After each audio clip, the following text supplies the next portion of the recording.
ஹரிநாராயண துருதி நிவாரண பரமானந்த சதாசிவ சங்கர நாளென் செய்யும் வினைதானன் செய்யும் என நாடி வந்த கோலென் செய்யும் கொடுங்கூற்றென் செய்யும் குமரேசர் இரு தாளும் சிலம்பும் சதங்கையும் தண்டையும் சண்முகும் தோளும் கடம்பும் எனக்கு முன்னே வந்து தோன்றினே.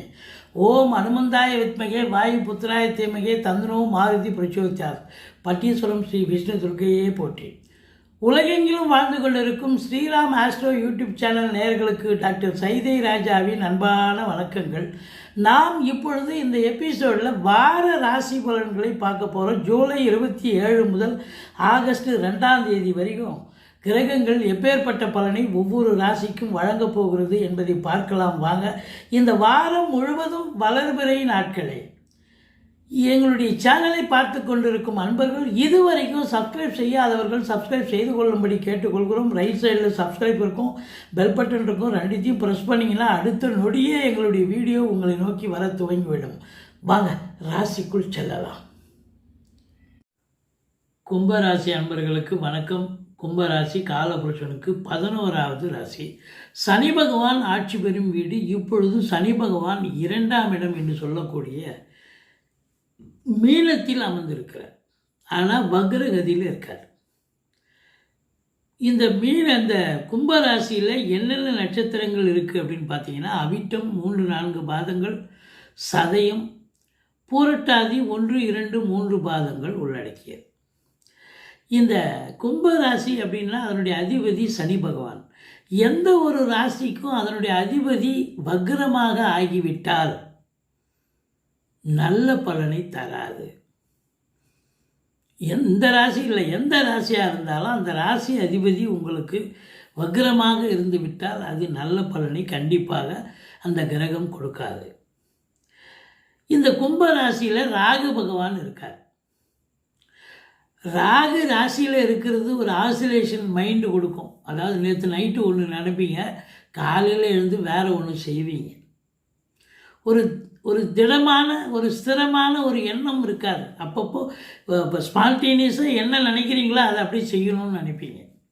அதுதான் அந்த ராகு. பிரம்மாண்ட நாயகன்னு பேர். அதே நேரத்தில் ராகு ராசியில் இருந்ததுன்னு சொன்னால் எந்த ஒரு வேலையை எடுத்தோமா செஞ்சுமான்னு செய்ய மாட்டீங்க. இன்னும் இதை விட பெட்டராக பண்ணணும், இன்னும் இதை விட பெஸ்ட்டாக பண்ணணும், இதை பண்ணலாம் அதை பண்ணலான்னு செய்யவே மாட்டீங்க. காலம் தாழ்த்துவீர்கள் அப்படின்னு சொல்லணும். ஆனால் இதில் ஒரு பியூட்டி என்னன்னா, ராகு ராசியில் இருந்தால் 7 கேது இருக்க போகிறார். அப்போது இந்த ராகு ராசியில் இருக்கும்போது வெளிநாடு பயணம் போகிறீங்களா? கும்பராசியில் பிறந்த பிள்ளைகள், அதாவது படித்து முடித்த பிள்ளைகள் வெளிநாட்டுக்கு வேலைக்கு போகிறீங்க, இல்லை வெளிநாட்டுக்கு போய் படிக்கணும், அதாவது படிக்க போகிறீங்க, இல்லை சொந்த தொழில் பண்ணணும்னு போகிறீங்க, வெளிநாடு போகணும்னு வச்சிங்கன்னா எஸ்கேப், எந்த பிரச்சனையும் இருக்காது, சூப்பராக இருக்கும். வெளிநாட்டுக்கு போனீங்கன்னா அந்த 7 சனி கூட உங்களை ஒன்றும் பண்ணாது. இருக்கிற இடத்துல இருந்தால் தான் 7 சனி கெடுக்கும். இப்போ பாருங்கள், உங்களுக்கு ராசியில் ராகு இருந்தாலும் ஆசிலேஷன் மைண்டு இருக்கும். இருந்தாலும் உங்களுக்கு குரு பார்வையில் இருக்கிறது சிறப்பு. எந்த ஒரு ராசியும் குரு பார்த்தால் கோடி நன்மை.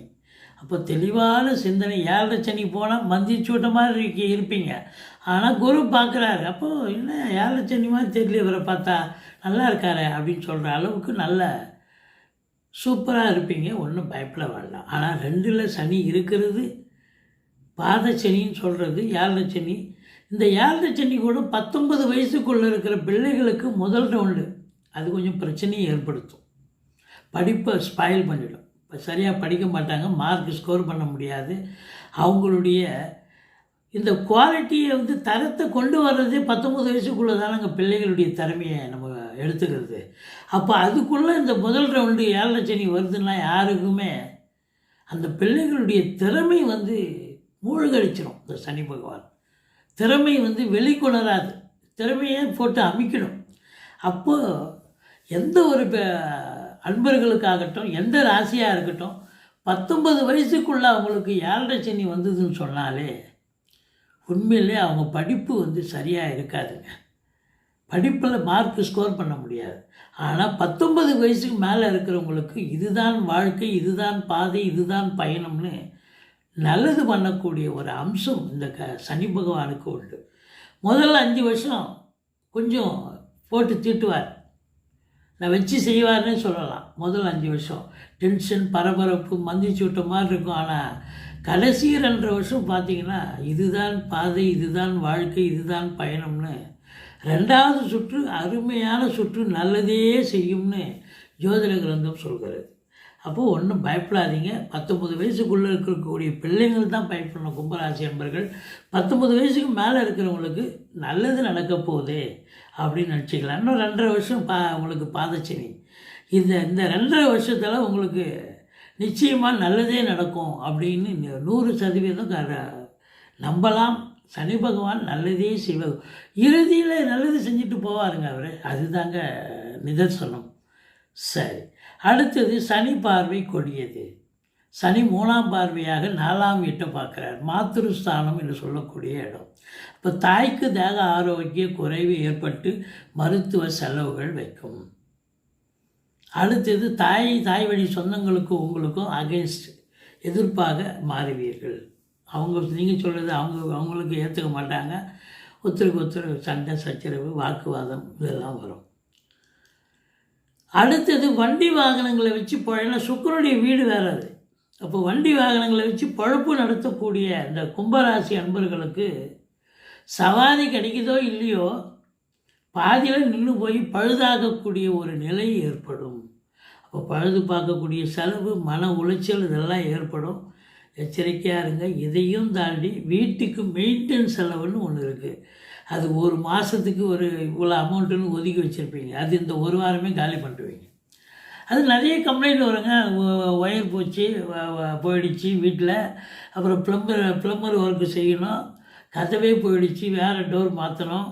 இப்படி ஏதாவது ஒரு எமர்ஜென்சி ஒர்க்கு மட்டும் எடுத்து செய்யுங்க. எல்லாத்தையும் எழுதி போட்டு செஞ்சிங்கன்னா உங்களுக்கு பிபி, சுகர் உங்களுக்கு எகிரி நீங்கள் மருத்துவமனைக்கு அட்மிட் ஆக வேண்டிய சூழ்நிலை ஏற்படும். எச்சரிக்கையோடு இருந்து கொள்ளுங்கள். மற்றபடி 5ல் குரு கெஞ்சினாலும் கிடைக்காதுன்னு சொல்லுவாங்க. 5ஆம் இடம் 5ல் குரு இருந்தால் பூர்வ புண்ணிய ஸ்தானம் வலுப்பெறுகிறது. அங்கே ஏற்கனவே புதன் இருக்கார். பூர்வ புண்ணிய ஸ்தானாதிபதி வலுப்பெறுகிறார். நல்லா இருக்குது. குலதெய்வத்துடைய பிளெஸ்ஸிங் 100% கிடைக்கிறது.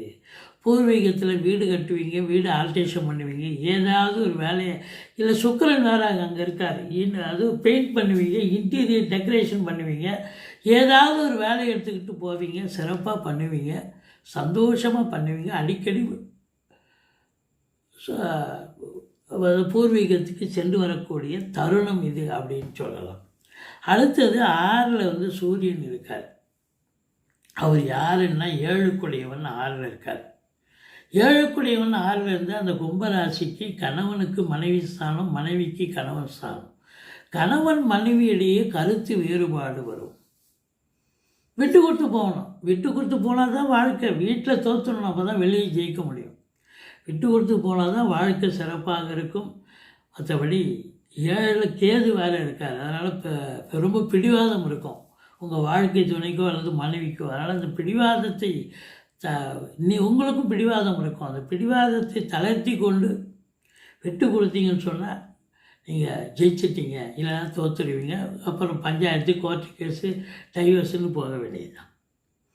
இது மட்டும் இல்லை, நண்பர்கள் புரிஞ்சிக்க மாட்டாங்க. சொன்னால் அவங்களையும் புரிய வச்சாலும் புரியாது அவங்களுக்கு. அவங்களும் விரோதமாக மாறுவார்கள். கூட்டு தொழில் செய்கிற இடத்துல கூட்டாளிகளுக்கும் உங்களுக்கும் பிரச்சனைகள் வரும். கூட்டு தொழில் சரியாக மந்தத்தன்மை ஏற்படும். மற்றபடி உங்களுக்கு பார்த்தீங்கன்னு சொன்னால் இந்த கும்பத்துக்கு 10ஆம் இடத்து அதிபதி செவ்வாய், அவர் 8ல் போய் அமர்ந்திருக்கிறார். ஆனாலும் 8ல் அமர்ந்திருக்கார் அப்படின்னும் போது 10க்குள்ளேயும் 8ல் இருக்காருன்னு சொன்னால் கொஞ்சம் எச்சரிக்கையாக தான் இருக்கணும் அப்படின்னு சொல்லணும். 9ஆம் வீட்டை குரு பார்க்கிறார். 9ஆம் இடம் பாக்கியஸ்தானம். ஓரளவுக்கு கடவுளுடைய அனுகிரகத்தால் உங்களுக்கு இந்த வாரம் எந்த ஒரு பெரிய பிரச்சனையும் இல்லாமல் சுமூகமாக செல்லக்கூடிய சூழல் ஏற்படும். மற்றபடி தொழில் உத்தியோகம் சிறந்து விளங்கும். தொழிலில் மேன்மை இருக்கும், நல்ல சம்பாத்தியம் இருக்கும். உத்தியோகத்தில் பதவி உயர்வு, ஊதிய உயர்வு, டிரான்ஸ்ஃபர், ப்ரமோஷன், இன்க்ரிமெண்ட் போன்ற சலுகைகள் எதிர்பார்க்கலாம். ஏன்னு சொன்னால் 11ஆம் இடத்தை குரு பார்க்கிறார். 11ஆம் இடத்தை 11க்குரிய குரு பார்த்தால் லாபம், எண்ணிய செயல் ஈடேறுதல், தொட்டதெல்லாம் தொடங்குதல், தொடாத விஷயம் கூட காரிய வெற்றி ஏற்படும். அப்போ பண மழை பொழியக்கூடிய காலம் என்று சொன்னால் அப்போ தொழில் சிறப்பாக சென்றால் தானே பண வரவு சிறப்பாக இருக்கும்.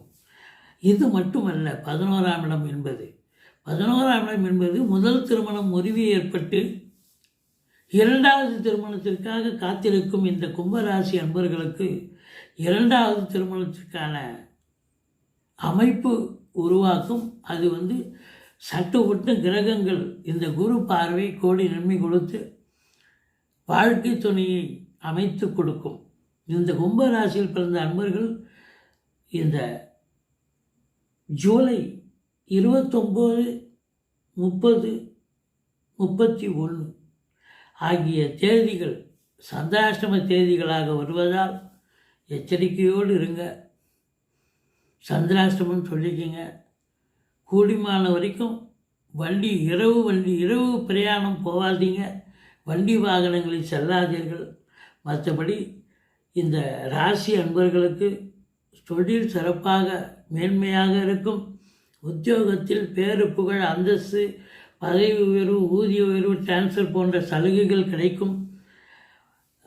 பிள்ளைகளுடைய வளர்ச்சி எப்படி இருக்கும் அப்படின்னா பிள்ளைகள் ரொம்ப சிறப்பாக இருப்பாங்க.